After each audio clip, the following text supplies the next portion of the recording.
नमस्कार दोस्तों, ITI first electrician trade के लिए जो एमसीक्यू सीरीज चला रहे हैं उसमें आज का वीडियो नंबर 23 है। पीछे 22 वीडियो हो चुका है जिसका प्लेलिस्ट भी बन गया है। आप चैनल पर जाकर विजिट कर कर देख लीजिएगा, सीरियल वाइज से वहां पर वीडियो अपलोड की गई है। तो आइए आज 23वें वीडियो के पहले क्वेश्चन की तरफ चलते हैं। और आज जो अध्याय एक नया अध्याय स्टार्ट हो रहा है फर्स्ट ईयर के लिए, यह अध्याय का नाम है इल्यूमिनेशन। तो इल्यूमिनेशन जो प्रकाश होती है ना, प्रकाश से रिलेटेड यह अध्याय है।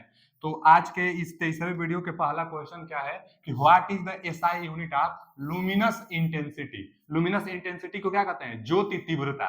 और ज्योति तीव्रता एक मूल राशि है, और मूल राशि ज्योति तीव्रता का मात्रक हम लोग जानते हैं कैंडला होता है। तो candela is right answer, C option is right answer, luminous intensity. तो लुमिनस इंटेंसिटी का मात्रक क्या होता है? ज्योति तीव्रता का मात्रक क्या होता है? तो कैंडला होता है। यह एक मूल राशि है। और एक पूरक राशि भी यहाँ दिया है, देखिए स्टेरेडियन। तो स्टेरेडियन किसका मात्रक है? घन कोण का। यह एक पूरक राशि है। और लक्स किसका मात्रक है? तो लक्स इल्यूमिनेंस का मात्रक होता है। इसी का मात्रक लुमेन प्रति मीटर स्क्वायर भी होता है। लक्स अथवा लुमेन प्रति मीटर स्क्वायर सेम होता है, इल्यूमिनेंस का मात्रक होता है। और एक लुमेन भी है। तो लुमेन किसका मात्रक है? तो लुमेन जो मात्रक है लुमिनस फ्लक्स का मात्रक है। फ्लक्स का मात्रक रहेगा तो लक्स नहीं हो सकता है, इसलिए लक्स फ्लक्स का मात्रक नहीं है। फ्लक्स का मात्रक क्या होता है? तो लुमेन होता है, जिसको फाई से डिनोट करते हैं। तो लुमेन किसका मात्रक है? तो लुमिनस फ्लक्स का मात्रक है। और लक्स किसका मात्रक है? तो इल्यूमिनेंस का मात्रक है। स्टेरेडियन किसका मात्रक है? तो घन कोण का। और कैंडला किसका मात्रक है? तो ज्योति तीव्रता का मात्रक है कैंडला।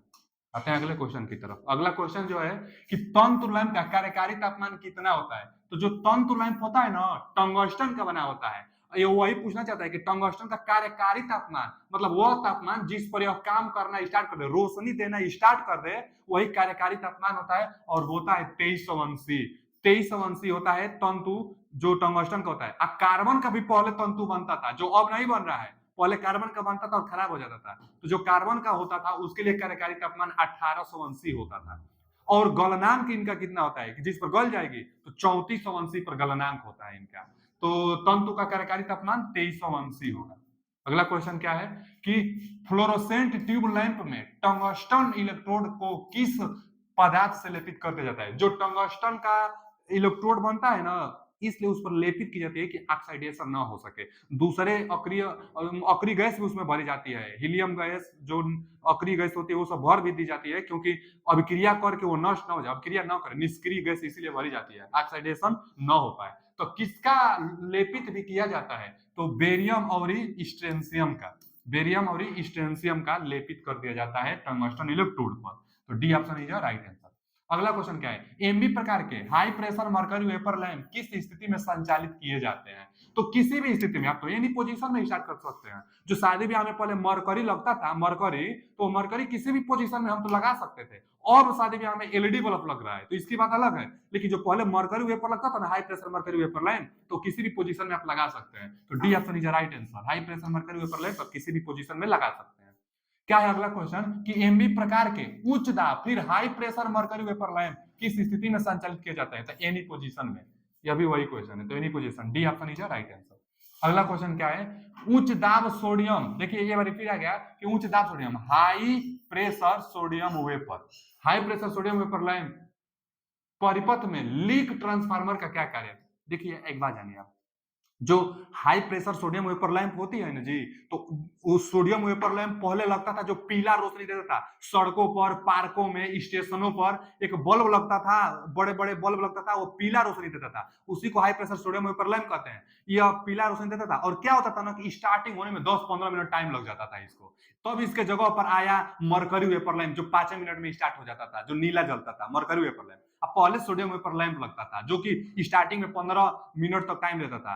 स्टार्ट भी करने को जब होता था तो स्टार्टिंग जब सप्लाई देते थे तो एक लीक ट्रांसफार्मर, एक ट्रांसफार्मर लगा देते, रिएक्टेंस ट्रांसफार्मर। क्या करता था कि यह इसी के कारण वो स्टार्ट होता था। तो यह स्टार्टिंग में ना उच्च वोल्टेज प्रदान कराता था लीक ट्रांसफार्मर। तो वही पूछा है कि जो लीक ट्रांसफार्मर है इसका क्या कार्य है? स्टार्टिंग में उच्च वोल्टेज प्रारंभ करना। क्या है? Ignite the high voltage initially, मतलब प्रारंभ में उच्च वोल्टेज प्रदान करना लीक ट्रांसफार्मर का कार्य होता है। स्टार्टिंग में यह लगता था ट्रांसफार्मर वाला, रिएक्टेंस वाला, उच्च वोल्टेज प्रदान कर देता था। आगे, औद्योगिक 2 ट्यूब लाइट फिटिंग में स्ट्रोबोस्कोपिक प्रभाव कैसे कम किया जाता है? तो देखिए स्ट्रोबोस्कोपिक जो होता है, स्ट्रोबोस्कोपिक यह क्या होता है? तो लाइट अगर अच्छी लाइट नहीं रहेगी ना तो सीलिंग फैन, फराटा फैन, जो भी फैन होता है वह उल्टी दिशा में रोटेट करना आपको दिखाई देगी। यही दोष है स्ट्रोबोस्कोपिक दोष। स्ट्रोबोस्कोपिक दोष यह है कि जिस दिशा में मोटर चल रही है उस दिशा में दिखाई नहीं देगा, विपरीत दिशा में चलता हुआ दिखाई देगा। तो इससे बड़ी बड़ी घटना हो सकती है। किसी कंपनी में आप हैं और मोटर चल रहा है क्लॉकवाइज, आपको दिखने लगा एंटी क्लॉकवाइज, तो घटना हो सकते हैं ना, आप उसके अनुसार अपना काम करेंगे। तो यही स्ट्रोबोस्कोपिक दोष है। उल्टी दिशा में मोटरों का घूमना ही स्ट्रोबोस्कोपिक दोष कहलाता है। यह कैसे होता है? तो लाइट के प्रभाव से। कम लाइट अगर रहेगा ना तो ऐसे हो जाता है। तो लाइट, इस दोष को दूर करने के लिए जो लाइट लगी रहती है उसके जो सप्लाई टर्मिनल है, तो सप्लाई टर्मिनल के सीरीज में एक कैपेसिटर लगा दी जाती है, और सीरीज में कैपेसिटर लगा देने से स्ट्रोबोस्कोपिक दूर हो जाता है। अब पैरेलल में कैपेसिटर लगाने से क्या होगा? तो पावर फैक्टर सुधरेगा। तो पैरेलल में कैपेसिटर लगाने से पावर फैक्टर सुधरता है, जबकि सप्लाई के सीरीज में कैपेसिटर लगा देने से स्ट्रोबोस्कोपिक दूर होता है। तो वही पूछा, स्ट्रोबोस्कोपिक प्रभाव कैसे कम किया जाता है? तो connecting capacitor in series with one tube, किसी एक ट्यूब के साथ आप सीरीज में कैपेसिटर अटैच कर दीजिए, स्ट्रोबोस्कोपिक दूर हो जाएगा। अब पैरेलल में करते तो पावर फैक्टर होता है। अगला क्वेश्चन क्या है कि वर्तमान वहन क्षमता क्या है यदि प्रत्येक पंक्ति में करंट 100 मिली एम्पियर है। प्रत्येक पंक्ति में 100 मिली एम्पियर माने इसमें भी 100 मिली एम्पियर है, इसमें भी 100 मिली एम्पियर है, और इसमें भी 100 मिली एम्पियर है। प्रत्येक पंक्ति में 100 मिली एम्पियर है, तो कुल वहन क्षमता कितना होगा? तो ये तो पैरेलल में है तो करंट को जोड़ दिया जाता है, 100, 200, 300 milli ampere. D option is right answer. 300 milli ampere total current होगी। आते हैं अगले क्वेश्चन की तरफ। अगला क्वेश्चन क्या है कि समतल सतह में प्रकाश के प्रभाव को कौन सा शब्द संदर्भित करता है? हम स्टार्टिंग में पहला क्वेश्चन में ही बता दिए थे कि जो सरफेस होता है ना उस पर जो लाइट पड़ती है और कितना लाइट पड़ी है इसको निकालने के लिए इल्यूमिनेंस होता है, और इल्यूमिनेंस का मात्रा की लक्स अथवा लुमेन प्रति मीटर स्क्वायर होता है, ई से डिनोट करते हैं। तो इल्यूमिनेंस को, सतह पर पड़ने वाले प्रकाश को इल्यूमिनेंस से, B option is right answer. अच्छा, ये लुमेन तो मात्रक है। लुमेन किसका मात्रक है? तो लुमेन फ्लक्स का मात्रक लुमेन होता है। लुमिनस इंटेंसिटी के मात्रक हम बताए थे ना कि ज्योति तीव्रता का मात्रक कैंडेला होता है। अगला क्वेश्चन क्या है? उच्च दाब मतलब high pressure sodium vapour line. फिर आ गया high pressure sodium vapour line, जो स्टार्टिंग में होने में 15 मिनट टाइम लग जाता था। इसमें एक लीक ट्रांसफार्मर लगता था जो शुरुआती दौर में उच्च वोल्टेज प्रदान कराता था। तो वही है सोडियम वेपर लाइन। सर्किट में चिंगारी देने के लिए क्या होता है? तो भैया चिंगारी देने के लिए क्या होता है? तो high voltage pulse and starting, शुरू में एक हाई वोल्टेज जनरेट करने के लिए लीक ट्रांसफार्मर होता है, यही तो होगा। फिर चल रहे करंट को घटाता है, चल रहे वोल्टेज को बढ़ाता है, और आरंभिक करंट को घटाता है। तो ये सभी गलत है। शुरू करने पर उच्च वोल्टेज और पल्स उत्पन्न करता है, तो यही सही है। चिंगारी देने वाला है तो वो लीक ट्रांसफार्मर चाहे रिएक्टेंस ट्रांसफार्मर था। सोडियम वेपर लाइन की स्टार्टिंग में एक ट्रांसफार्मर लगी रहती है, वो स्टार्टिंग होने में 10 से 15 मिनट समय लेता था, पीला रंग का कलर देता था सोडियम वेपर लाइन। अगला क्वेश्चन क्या है कि किस प्रकार का प्रकाश फिटिंग डिजाइन में चकाचौंध से मुक्त होता है? देखिए जो लाइटिंग व्यवस्था की जाती है ना, वह 4 प्रकार से लाइटिंग व्यवस्था की जाती है। कौन सा 4 प्रकार है? तो एक है ना डायरेक्ट लाइटनिंग, डायरेक्ट लाइटनिंग व्यवस्था, एक डायरेक्ट लाइटनिंग है। दूसरा क्या है? तो इनडायरेक्ट लाइटनिंग, इनडायरेक्ट लाइटनिंग। तीसरा क्या है? तो सेमी डायरेक्ट लाइटनिंग व्यवस्था। और चौथा क्या है? तो सेमी इनडायरेक्ट लाइटिंग व्यवस्था। देखिए यही 4 व्यवस्था है। अब डायरेक्ट लाइटिंग में क्या होता है ना कि जो प्रकाश होती है 90% तक डायरेक्ट सतह पर पड़ जाती है, 90% तक प्रकाश नीचे पड़ जाती है, तो यह डायरेक्ट लाइटिंग हो गया। अब सेमी डायरेक्ट दिया है, तो सेमी डायरेक्ट में ना एक सेमी मतलब क्या होता है? अर्धगोला। सेमी सिलेंड्रिकल क्या होता है? अर्धगोला। तो बल्ब के ना चारों तरफ एक अर्धगोला भाग लगा दी जाती है, जिससे प्रकाश ना 60% आ पाता है नीचे, और सब नहीं आ पाते, पूरा 90% नहीं पाता है। 90% नीचे आ जाए, 90 से 100% तक नीचे आ जाए तो डायरेक्ट लाइटनिंग व्यवस्था होगी। केवल 60% नीचे आ पाए, सेमी सिलेंड्रिकल आप लगा देंगे, 60% नीचे आ जाएगा तो ये सेमी इनडायरेक्ट होगा, 60% आएगा। तो अब इनडायरेक्ट है, तो इनडायरेक्ट में ना 90% लाइट ऊपर जाती है, बल्ब ऊपर में रहेगा और एकदम डायरेक्ट ऊपर में रोशनी चली जाएगी, तो 90% ऊपर। अब सेमी इनडायरेक्ट में क्या होगा? तो 60% ऊपर और बाकी सब नीचे रिफ्लेक्ट होकर आ जाएंगे। इसमें भी सेमी मतलब अर्धगोलाकार भाग का एगो किनारे किनारे लगा दिया जाता है, तो 60% ऊपर जाएगी। तो यही पूछा है ना कि किस प्रकार व्यवस्था में फिटिंग चकाचौंध से मुक्त होता है? तो जो है पूरा ऊपर चली जाएगी, 90% मान लीजिए ऊपर चली जाएगी, तो नीचे कहाँ आएगी? नीचे बहुत कम आ रही है, तो इसके लिए हम लोग क्या कहेंगे? तो सेमी इनडायरेक्ट, यानी B option is right answer. मतलब कि ज्यादा से ज्यादा ना ऊपर लाइट चली जाए तो चकाचौंध से मुक्त होगी। तो सेमी इनडायरेक्ट टाइप यानी B option is right answer. अगला क्वेश्चन क्या है?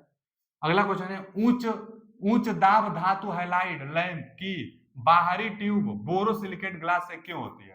तो बाहरी जो ट्यूब होता है बोरोसिलिकेट ग्लास से क्यों होती है? तो इसलिए हम लोग इसको बोरोसिलिकेट ग्लास से क्यों लगाते हैं? क्योंकि जो पराबैंगनी किरणें है ना वो बाहर आने से सुरक्षित करे। तो इसलिए तो इसमें क्या दिया है? देखिए पराबैंगनी विकिरण से कम करे, मतलब दिया है ना कि उच्च दाब धातु हैलाइड लैंप बाहरी ट्यूब बोरोसिलिकेट ग्लास से क्यों होती है? तो बोरोसिलिकेट ग्लास की इसलिए होती है क्योंकि पराबैंगनी किरणों से सुरक्षा करे, हम लोग आंखों से बचाए पराबैंगनी किरणों से, इसलिए D option is right answer. अगला क्वेश्चन क्या है? प्रति यूनिट ठोस कोण पर प्रकाश सोर्स द्वारा दी गई चमकदार सतह को क्या कहते हैं? देखिए प्रति यूनिट मतलब ओमेगा, और प्रकाश सतह इसको फ्लक्स से चाहे एफ से डिनोट करते हैं। तो यह क्या होता है? फ्लक्स है, तो लुमेन इसको हम लोग कहते हैं, जिससे फ्लक्स होता है तो फ्लक्स को लुमेन प्रति फ्लक्स है ना, तो इसको हम लोग क्या कहते हैं? फ्लक्स को लक्स कहते हैं, लुमेन कहते हैं, इसको स्टेरेडियन चाहे मीटर स्क्वायर कहते हैं। तो किसको डिनोट करता है? प्रति यूनिट निकले तो इंटेंसिटी को डिनोट करता है, यानी लुमिनस इंटेंसिटी को। इसको डिनोट करने के लिए प्रतीक इंटेंसिटी को ई होता है, इंटेंसिटी को ई होता है। ई बराबर फाई अपन डब्ल्यू भी होता है ना, तो प्रति यूनिट इसी को कहते हैं, ओमेगा से डिनोट करते हैं। स्टेरेडियन चाहे घन कोण इसको भी कहते हैं। तो प्रति यूनिट ठोस कोण इसी को ठोस कोण कहते हैं। तो प्रति यूनिट ठोस कोण पर प्रकाश सोर्स द्वारा तो जितना भी लक्स निकलेगा उसको किससे डिनोट करेंगे? तो लुमिनस इंटेंसिटी से, कितना प्रकाश निकल रहा है, इसका मात्रा कैंडला होता था। अगला क्वेश्चन क्या है कि चमकदार प्रवाह की इकाई क्या है? फिर लुमिनस फ्लक्स, तो लक्स नहीं होगा, लुमेन होगा। तो lumen B option is right answer. आते हैं अगले क्वेश्चन की तरफ। अगला क्वेश्चन है कि चमकदार क्षमता, क्षमता आ गया है ना, तो क्षमता मतलब इफिशियंसी, इफिशियंसी वाट पावर उसको डिनोट करेगी, तो वाट पावर वाला किस इसमें, इसलिए डी ऑप्शन, यानी लुमेन प्रति वाट इफिशियंसी को दर्शाती है। तो D option is right answer. अगला क्वेश्चन क्या है कि वैक्यूम बल्ब में वाष्पीकरण की दर कम कैसे होती है? तो जो वैक्यूम बल्ब होता है उसमें वाष्पीकरण की दर कैसे होती है? तो इसको क्या कहते हैं? फिलिंग इंसर्ट गैस है, मतलब अक्रिय गैस आप भर देंगे तो वैक्यूम, अच्छा नाम भी दिया है कि वैक्यूम बल्ब में मतलब निर्वात जो होता है, निर्वात बल्ब में वाष्पीकरण की दर को कम कैसे करते हैं? तो वाष्पीकरण की दर को कम करने के लिए अक्रिय गैस भर देंगे, जिससे वो निष्क्रिय हो जाएगी। अक्रिय गैस क्या होता है? तो हीलियम होता है, आर्गन, क्रिप्टॉन, ये सब अक्रिय गैस है, जो आवर्त सारणी में 18वें अथवा 0 वर्ग में आते हैं, वही अक्रिय गैस होते हैं। अक्रिय गैस भर देने से ना जो तंतु होता है वो रिएक्शन नहीं करेगा, तो अच्छा से काम करेगा, ऑक्सीडेशन नहीं होगा और वाष्पीकरण का उसका दर कम हो जाता है। तो फिलिंग इंसर्ट गैस मतलब क्यों? अक्रिय गैस को भर देने से। अगला है कुंडलित कुंडली लैंप का मुख्य लाभ क्या है? कुंडलित कुंडली लैंप का मुख्य लाभ क्या है? हाई लाइट आउटपुट, मतलब उच्च प्रकाश व्यवस्था, हायर लाइट आउटपुट देना ही कुंडली। जैसे क्या होता है ना, जैसे हाइलोजन लैंप होता है तो क्वाइल नहीं बना दी जाती है, क्वाइल जो हाइलोजन लैंप में क्वाइल बना देती है जिससे बहुत ज्यादा रोशनी देता है, तो वही हाई लाइट आउटपुट देता है। कुंडलित आकार में बना देंगे तो लंबाई बढ़ जाएगी, कम दूरी में लंबाई वायर की ज्यादा हो जाएगी, तो हीट ज्यादा देगा, रोशनी ज्यादा देगा, तो हाई लाइट आउटपुट देगा आपको कुंडलित कर देने से। अगला क्वेश्चन क्या है कि परावर्तक, तो ये परावर्तक का नाम क्या है? तो इस जो परावर्तक सतह है पैराबोला है, तो पैराबोला टाइप मार देंगे, सी ऑप्शन, पैराबोला यही ना होता है, तो पैराबोला मार देंगे। अगला क्वेश्चन, इस परावर्तक सतह का क्या नाम है? तो देखिए ना एक बिंदु बनाया है, इसी बिंदु से सारा लाइट इधर उधर जा रही है, तो स्पॉट लाइट, यानी ये option is right answer, spot light. अगला क्वेश्चन क्या है कि कौन सा उपकरण चिंगारी वोल्टेज प्रदान करता है और एक एचपीएस भी, मतलब क्या? High pressure sodium vapour, high pressure sodium vapour lamp choke के रूप में कार्य करता है। तो लीक ट्रांसफार्मर बार बार आता है, हम स्टार्टिंग में तो बार बार बता रहे हैं कि स्टार्टिंग टाइम में बल्ब जो होता है ना, सप्लाई देते हैं तुरंत लीक ट्रांसफार्मर में ही देते हैं, जो शुरुआती दौर में हाई वोल्टेज देता है और बल्ब स्टार्ट कराता है, तो लीक ट्रांसफार्मर एक होता है। तो C option is right answer. अगला क्वेश्चन क्या है कि लैंप का नाम क्या? देखिए यह लैंप बार बार पूछता है, यही लैंप पूछता है, तो इस लैंप का नाम क्या है? तो यम्मे type high pressure mercury vapour lamp है। पहले ये दोनों तो होगा नहीं, मरकरी वेपर लैंप है, और मरकरी वेपर लैंप, देखिए एक तो सोडियम वेपर लैंप होता है, एक मरकरी वेपर लैंप होता है, तो यही मरकरी वेपर लैंप, इसकी लंबाई थोड़ा ज्यादा होती है, और जो यमे टाइप होता है और एक एमबी टाइप भी मरकरी वेपर लैंप है, तो इससे भी अच्छा ना एमए टाइप होता है, जो कई गुना तक काम कर सकता है एमए, मतलब 5 से 10 गुना, इसकी अपेक्षा 5 से 10 गुना यह काम कर लेता है। तो MA type high pressure mercury vapour lamp जो कि नीला कलर का जलता है, फिगर ध्यान बैठा लीजिए, वही फिगर हम आता है। आगे फ्लड और औद्योगिक प्रकाश व्यवस्था में फ्लड और औद्योगिक प्रकाश व्यवस्था का मतलब ना, जैसे जो स्टेडियम होते हैं, क्रिकेट स्टेडियम होती है, तो वहां फ्लड लाइट लगी होती है। फ्लड लाइट का मतलब क्या, एकदम बाढ़ की तरह, एकदम प्रवाह में, एकदम चकाचौंध, एकदम रोशनी आए। स्टेडियम लाइट जो होती है, स्टेडियम में जो लाइट लगी होती है, एकदम डायरेक्ट लाइट देती है, एकदम स्टेडियम में ऊंचाई पर लगी होती है, एकदम लाइट देती है स्टेडियम में, तो उसको फ्लड कहते हैं, एकदम डायरेक्ट होता है, इसलिए इसका पहला क्या होगा, डायरेक्ट डायरेक्ट लाइट। ये ऑप्शन इज राइट आंसर। आज का लास्ट क्वेश्चन और इस अध्याय का लास्ट क्वेश्चन कि कोल्ड कैथोड लैंप गैस, तो नियॉन गैस जो होता है वही ना होगा cold sign lamp. Cold sign lamp मतलब जो ठंडी रहो, तो वही कोल्ड कैथोड लैंप, कैथोड उसका हमेशा ठंडा रहता है क्योंकि नियॉन गैस भरी जाती है, तो नियॉन गैस भरी जाती है, तो इसलिए नियॉन साइन लैंप होगा। नियॉन साइन लैंप क्या होता है, जो नहीं होटलों होटलों के सामने एक साइन में, मतलब इसी लाइट से अपने होटल का नाम लिखे रहते हैं अथवा डिजाइन बनाए रहते हैं, तो वही डिजाइन विजाइन घरों की रोशनी उसमें सजाने में इसका प्रयोग किया जाता है। नियॉन साइन लैंप का, नियॉन गैस भरी जाती है तो कोल्ड इसका इलेक्ट्रोड होता है, तो नियॉन साइन लैंप। तो आज के लिए इतना ही, यह चैप्टर भी समाप्त हो गया। किसी नया चैप्टर के साथ अगले वीडियो में मिलेंगे, अभी के लिए इतना ही। थैंक यू, धन्यवाद।